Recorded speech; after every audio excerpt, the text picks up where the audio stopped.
Bonjour à tous, mon nom est Valérie Sniadoc et je suis consultante en employabilité.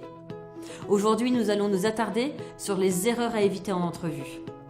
Après de nombreuses candidatures, vous finissez par obtenir une entrevue pour un poste qui vous intéresse. Votre CV a suscité de l'intérêt, mais le plus gros du travail reste à faire. Il faudra les convaincre que vous êtes la personne qu'il leur faut. Pour éviter de compromettre votre entrevue, voici quelques erreurs à éviter.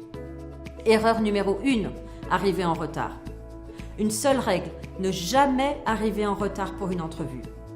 Si vous n'êtes pas familier avec le lieu où se trouve l'entreprise, faites le chemin aller-retour le jour avant l'entrevue et assurez-vous du temps que cela vous prend. Préférez arriver plus tôt, quitte à rester dans votre voiture ou au café situé en face de la compagnie. Éteignez votre téléphone cellulaire et présentez-vous à la réception de la compagnie 5 à 10 minutes avant l'heure convenue. Erreur numéro 2, paraître désintéressé ou ne pas être préparé. Il n'y a rien de plus exaspérant qu'une personne désintéressée. Les employeurs reçoivent beaucoup de candidatures, donc lorsqu'ils vous convoquent à une entrevue, l'employeur s'attend à ce que vous montriez de l'intérêt pour leur compagnie et pour le poste. Soyez respectueux, arrivez à l'heure, ayez une tenue vestimentaire appropriée et soyez préparé. Si vous n'êtes pas préparé, votre interlocuteur s'en apercevra très rapidement et cela risque de conclure l'entrevue plus tôt que prévu. Voici donc ce qu'il faut faire. Premièrement, réviser l'offre d'emploi et en extraire les informations importantes. Deuxièmement, préparez vos réponses pour des questions telles que « Parlez-moi de vous »,« Que connaissez-vous de notre compagnie ?»« Pourquoi pensez-vous être le meilleur candidat pour ce poste ?» Troisièmement, faire des recherches sur la compagnie. Que font-ils? Leur mission?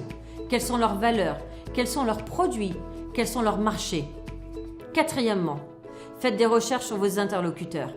Assurez-vous de connaître leur nom. Assurez-vous de savoir s'il s'agit de managers ou de ressources humaines. Regardez leur profil sur LinkedIn et regardez si vous n'avez pas quelque chose en commun, tel que l'université, l'intérêt, le lieu de vie.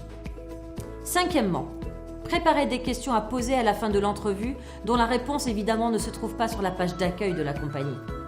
Erreur 3. Le langage corporel négatif. Si votre langage corporel envoie des signes négatifs, cela risque de se traduire par de la timidité ou pire, un manque d'intérêt. Pour l'éviter, regardez votre interlocuteur dans les yeux. Souriez, ayez une poignée de main ferme. Montrez également votre enthousiasme. Erreur numéro 4. Ne pas répondre à une question. Une erreur fréquente est de ne pas réfléchir à la question posée avant d'y répondre. Si vous ne connaissez pas la réponse, prenez une pause, réfléchissez et surtout ne paniquez pas. La panique risque d'altérer votre concentration et de changer le cours de l'entrevue. Faites de votre mieux pour répondre à la question en vous appuyant sur votre expérience.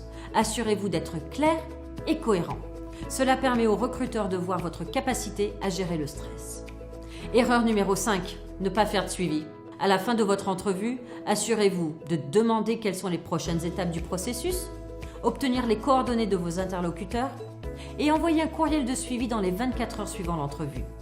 Ne l'oubliez jamais, une entrevue commence au moment où vous entrez dans le bâtiment et se termine en quittant le bâtiment de la compagnie. Bon courage à tous et ne manquez pas nos prochains conseils pour une recherche d'emploi réussie.